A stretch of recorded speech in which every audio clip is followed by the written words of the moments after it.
ظاہری طور یہ ہے کہ رسول اللہ صلی اللہ علیہ وسلم جب حجۃ الوداع کے دور واپس آ رہے ہیں تو غدیر کی جگہ پہ پہنچ جاتے ہیں. رسول اللہ صلی اللہ علیہ وسلم نے آئین علی کے در ہے علیہ الصلوۃ والسلام. تو صحابہ کے 1.25 لاکھ صحابہ کا اجتماع ہے, تو حضرت علی کو سامنے لا کر رسول اللہ صلی اللہ علیہ وسلم فیرفع یدہ, رسول اللہ صلی اللہ علیہ وسلم نے پھر حضرت مولا علی علیہ الصلوۃ والسلام کا دست مبارک پھر اوپر اٹھا کر میں آج ایک خصوصیت کے ساتھ ایک اعلان کرنا چاہتا ہوں, من کنت مولاہ فہذا علی مولا, جس کا میں مولا ہوں علی بھی اس کا مولا ہے.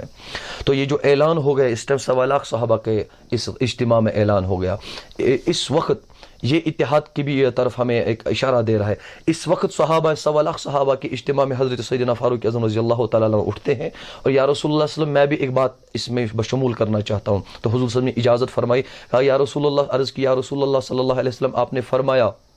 کہ جس کا میں مولا ہوں علی بھی اس کا مولا ہے. تو حضرت علی صرف اب ہمارا ہی مولا نہیں ہے بلکہ پورے تمام مؤمنین کا مولا ہے اور میرا بھی مولا ہے. دین مکمل ہوتا ہی علی سے, حضرت مولا علی صلی اللہ علیہ وسلم. تو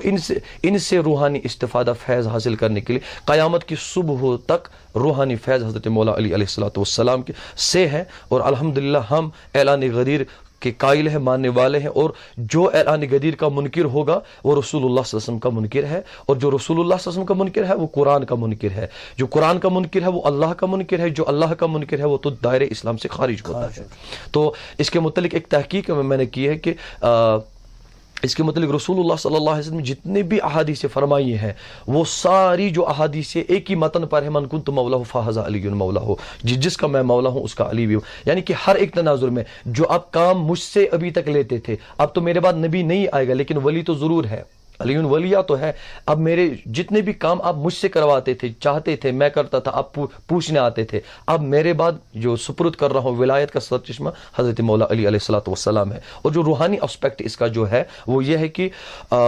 حضرت مجدد الفسانی شیخ احمد سرہندی رحمۃ اللہ فرماتے ہیں کہ آج کے دور میں بھی اگر کوئی ولی بنتا ہے وہ ولی تب تک نہیں بن جائے گا جب تک اس کو مہر نہ ملی ہوگی حضرت مولا علی علیہ الصلوۃ والسلام کی بارگاہ سے. اسی وجہ سے ہم مولا علی کو جو خصوصیت کے ساتھ جو صوفیین کرام ہے انہوں نے تو اپنا دین و ایمان اور مرکز و محور حضرت مولا علی کو ہی مانا ہے, انہوں نے اپنا کعبہ بھی حضرت مولا علی کو ہی مانا ہے, انہوں نے اپنا قبلہ بھی حضرت مولا علی کو مانا ہے, کیونکہ سارے لوگ کعبے کی اور جھکتا ہے, کعبہ خود جگہ کسی اور کو دے رہا ہے, کعبے کے اندر کوئی اور آ رہا ہے. تو یہ ایک مقصد ولایت کا ہے, تصوف کا ہے, صوفی ازم اسی کا نام ہے. میں نے ایک جگہ پہ پڑھا ہے کہ ایک تواریخ میں نے پڑھا ہے کہ ایک بزرگ سے سوال کیا گیا تھا کہ یہ صوفیزم کیا ہے, تصوف کیا ہے, ولایت کا. انہوں نے کہا ولایت کا دوسرا نام مولا علی علیہ الصلوۃ والسلام ہے, صوفیزم کا دوسرا نام مولا علی علیہ الصلوۃ والسلام ہے. تو وقت کا تقاضا یہ ہے کہ حضرت مولا علی علیہ الصلوۃ والسلام کے تعلیمات پہ جو انہوں نے فرمایا تھا, ان کے ارشادات ہیں, ان کے فرمودات ہے, جیسے زندگی انہوں نے گزاری ہے, جیسے تعلیمات انہوں نے فرمائی ہے, جیسا طرز عمل ان کا رہا ہے,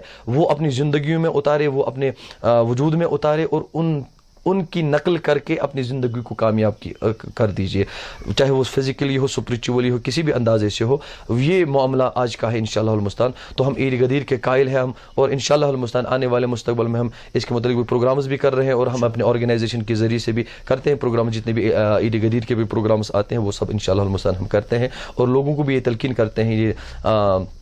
گزارش کرتے ہیں کہ وہ ایسے مواقع فراہم کریں تاکہ لوگ اصل حقیقت کو سمجھ جائیں.